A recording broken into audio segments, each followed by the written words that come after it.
সম্মানিত দর্শক, শুধু জামাই আর কামাইয়ের উপর সরকারিতে ভরসা রাখলে চলবে না।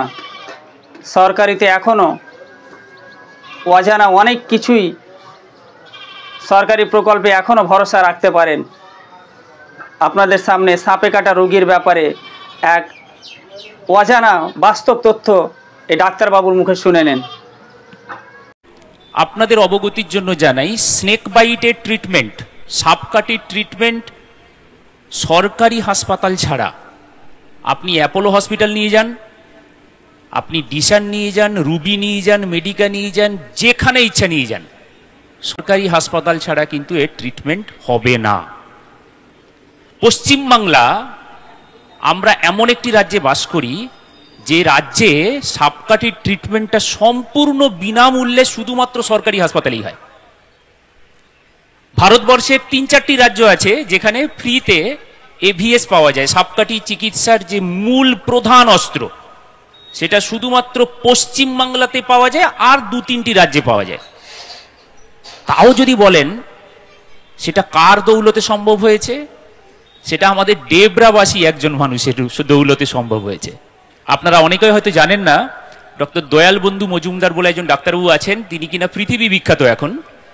তার বাড়ি সিজগেড়িয়া, আপনারা জানেন বোধহয়, গোলগ্রাম থেকে ওই দিকটা, ভেতর দিকটা সিজগেড়িয়ার ডাক্তারবাবু, তিনি প্রথম এই সাপকাঠির চিকিৎসার জন্য এভিএস, এই অতি প্রয়োজনীয় জিনিসটা সম্বন্ধে মানুষকে সচেতন করা শুরু করেন। এখনো আপনি যে কোনো গ্রামেগঞ্জে, যে কোনো টিভি প্রোগ্রামে, যে কোনো জায়গায় আপনি যদি খোঁজ নেন, একটু কান পেতে দেখেন, তাহলে দেখবেন হয় কান পেতে দেখছেন বা কোনো জায়গায় দেখছেন তো দেখবেন ডক্টর দয়াল বন্ধু মজুমদার নামটা পাবেন আপনি। আমাদের গর্ব, তিনি ডেবরার বাসিন্দা। এই ফেব্রুয়ারি মাসে তিনি রিটায়ার করেছেন এবং তার পতাকাটা বয়ে নিয়ে যাওয়ার দায়িত্ব এখন ওয়েস্ট বেঙ্গল গভর্নমেন্ট আমাকে দিয়েছেন। বড় গুরু দায়িত্ব। হয়তো আমি তার মতো অত বড় চওড়া কাঁধে হয়তো বইতে পারছি না, কিন্তু তিনি যেভাবে করে দিয়ে গেছেন আমাদের পশ্চিমবাংলায় প্রত্যেকটা হাসপাতাল, প্রত্যেকটা সরকারি হাসপাতাল যেখানে রাত্রেবেলা ডাক্তারবাবু থাকেন, অর্থাৎ কিনা বেড আছে, পেশেন্ট ভর্তি করার মতো ব্যবস্থা আছে, সেখানেই ট্রিটমেন্ট সম্ভব। সেই পেশেন্ট বাড়ি নিয়ে চলে যেতে চাইছে, সত্যম শিবম নার্সিংহোম নিয়ে চলে যেতে চাইছে, আর আমি বলছি একে চিকিৎসাটা শুরু করা উচিত। শুরু হলো চিকিৎসা, পেশেন্টের বাড়ির লোক আস্ফালন শুরু করেছে, ডাক্তারবাবু রং ট্রিটমেন্ট শুরু করেছে, কোনো জায়গায় সাপ কামড় দাগ নেই, কোথায় কামড়েছে আপনি দেখান, কোথাও কামড়ায়নি, আপনি কেন ট্রিটমেন্ট করবেন? মাথায় রাখবেন, সাপ কামড়ে একটি মাত্র প্রাণী আছে যে কিনা মারা যায় না, সেটা হচ্ছে ঘোড়া। আমাদের এই যে সাপগুলোর বিষ, সেটা ঘোড়ার শরীরে ঢোকানো হয়, ঘোড়ার শরীরে তৈরি হওয়া অ্যান্টিবডি সেটা আবার আমরা পিউরিফাই করে মানুষের শরীরে ঢোকাই। তার মানে ঘোড়ার শরীরে তৈরি অ্যান্টিবডি আমরা ঢোকালাম মানুষের শরীরে।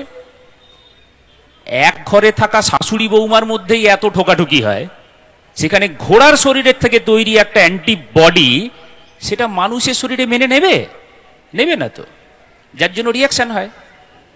হলেও তাই, এই পেশেন্টের ক্ষেত্রে যেই এভিএস দেওয়া হলো, সঙ্গে সঙ্গে গায়ে চারিদিকে র্যাশ বেরোতে শুরু করলো, চুলকুনি শুরু হলো। আমরা ডাক্তারবাবুরা খুব ভালোভাবে জানি যেটা হবে এবং তার জন্য আমাদেরকে অ্যাড্রিনালিন বলে একটি ইঞ্জেকশন দিয়ে তাকে সারাতে হবে, সেটা আমরা জানি।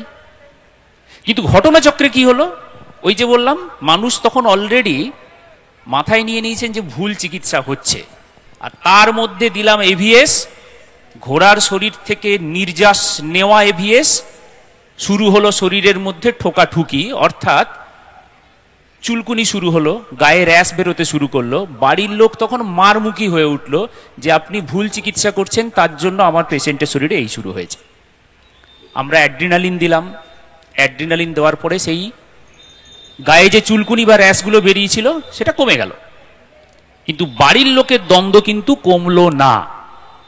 ইতিমধ্যে আপনারা সবাই এই জিনিস সম্বন্ধে অবগত। কি হয় এরপরে?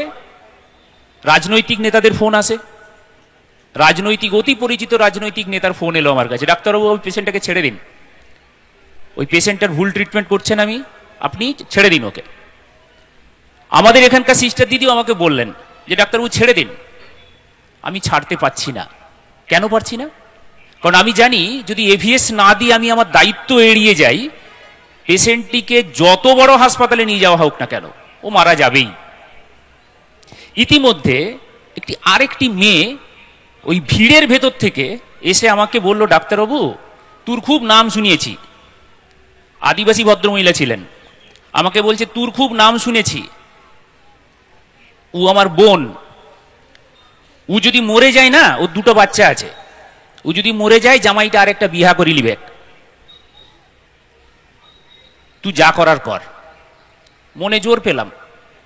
ট্রিটমেন্ট আবার শুরু হলো। ইতিমধ্যে সিস্টার দিদিমণি আমাকে বললেন, ডাক্তারবাবু ওরা কিন্তু প্রচুর লোক জোগাড় করে নিয়ে এসছে, সঙ্গে সেই রাজনৈতিক দাদাও এসছেন, এবার ঝামেলা শুরু হলো বলে আপনি ছেড়ে দিন।